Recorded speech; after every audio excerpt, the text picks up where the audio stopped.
என் பேர் முருகன். இங்கே 175 ஃபேமிலிகிட்ட இருக்குது. இவங்களாம் அந்த 64 புயலை தப்பிச்சோட வாரிசுட்டு 3வது தலைமுறை. நான் அந்த 64 அழியும் போது நலம் பிறக்கல. எங்கள் அம்மா தாத்தா படி இருந்தது. இது தனுஷ்கோடி உருவாக்குனது பிரிட்டிஷ்காரன் 1914. அவன் வச்ச பேர் வந்து மினி சிங்கப்பூர். 21 கிராம் கூட சிட்டி. அப்போ ராமேஸ்வரம் டெவலப்பில் செங்கல் கோயில் 10 பிராமணோடு மதுரை முள்ளுக்காடு தான். நம்மளுக்கு கேரளா எர்ணாகுளம் மதுரை மடு பாம்பன்புரி ஸ்டேட்டாக தனுஷ்கோடி ட்ரெயின். ஸ்ரீலங்கா தனுஷ்கோடி கப்பல் சர்வீஸ். கேரளாவிலேருந்து கிராம்புகள் கஷ்டப்பட்டு ஸ்ரீலங்கா தேயிலை எக்ஸ்போர்ட். 1914 இங்கே ட்ரெயின் வந்து தனுஷ்கோடியில் ரெயின் அவுட் இறங்கி இந்த இந்தியன் ஓஷன் பீச்சை பார்க்கறா குதிரை வண்டி பிடிச்சி போனால் தான் பீச்சை பார்க்க 3 முசிக்கு கடலுக்குள்ளே முழுகிடுச்சு. பஸ் ஸ்டாண்டு, மார்க்கெட்டு, பொதுமக்கள் வீடு, மசூதிலாம் கடலுக்குள்ளே போயிடுச்சு. இதில் 40,000 பேர் காலியாக இருக்காங்க.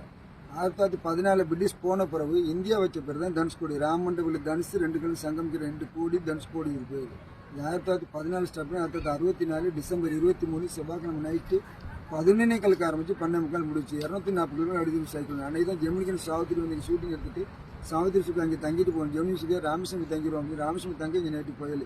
ஒரு 40,000 பேர் கடலில் போயிருக்காங்க. 300 தனுஷ்கோடி அப்போ காலேஜ் இருந்தது. காலேஜ் வந்து 300 ஸ்டூடெண்ட்ஸோட ஒரு ரெயினே கடற்குள்ள போயிருக்கு. அதில் தப்பச்சிங்க 15 ஃபேமிலி. அவங்களோட வாரிசுக்கு 150 ஃபேமிலிக்கு 3வது தலைமுறை.